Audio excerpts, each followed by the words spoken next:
In today's video, I'm going to share 7 facts to know before opening a first home savings account here in Canada. And in the end, I'll share my view on how you can contribute in a first home savings account if you happen to open one.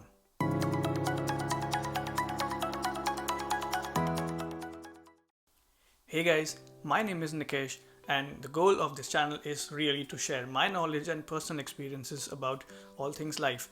And today I'm going to talk about a few different facts that will help you decide whether or not you should open a first home savings account in Canada. But before we jump into the facts, let's understand what is a first home savings account.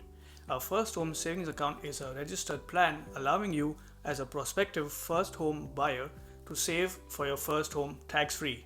This account is very similar to an RRSP or a TFSA, but with a few tweaks here and there.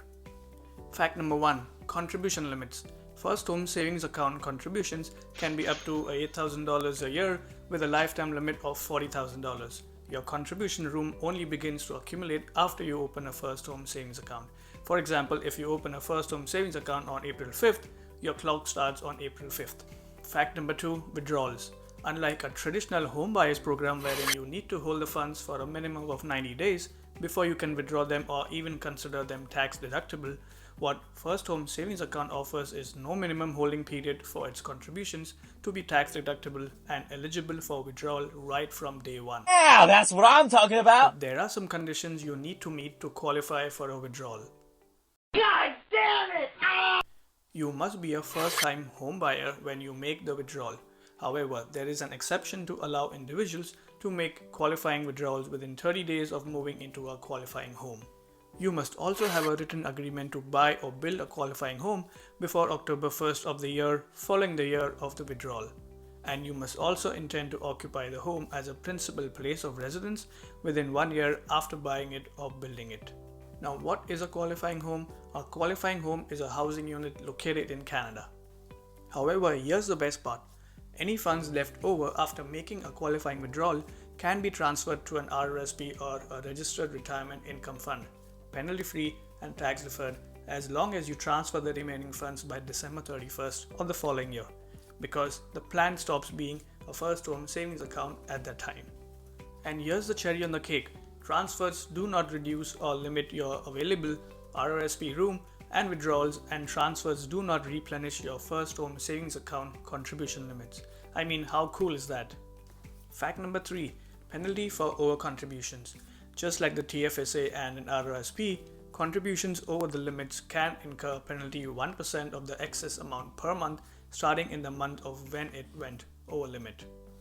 In case you over contribute in first home savings account, you can easily transfer the excess amount over to RRSP account provided it's within the contribution limit in RRSP as well. Fact number 4. What investments can you hold in a first home savings account?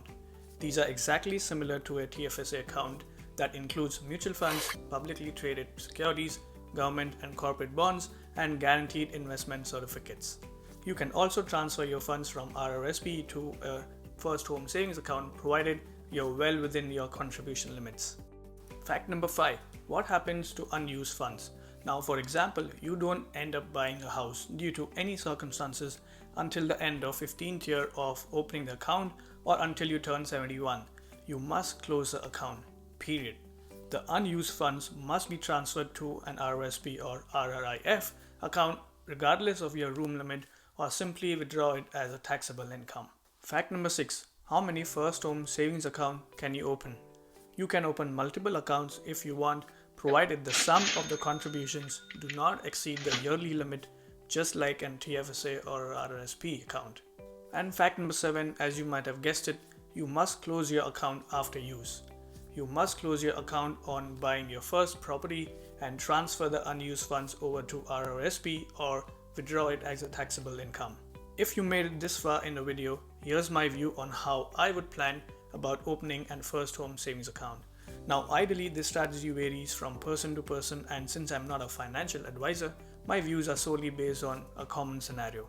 So if you're someone who's planning to buy a house in the next 3 to 5 years, I would open a first home savings account and try to max out its limit. Why? Because unlike a traditional home buyers program in RRSP, where you need to repay the withdrawn amount after 2 years of purchase of the property, within the next 15 years time frame, whereas I do not need to repay anything if I use my funds from first home savings account. All I need to do is use those funds and close my account. However, I would also keep contributing to RRSP and seek the benefit of tax deductible while filing my tax returns. And of course, not to mention about maxing out my investments in TFSA as well. By doing this, I'm reaping the benefits of all three accounts: first home savings account, RRSP and TFSA. So with that said, if you find this video useful enough to make your decision less of a hassle, give it a thumbs up, share with someone who may need it, and subscribe for more such videos. Thanks for watching.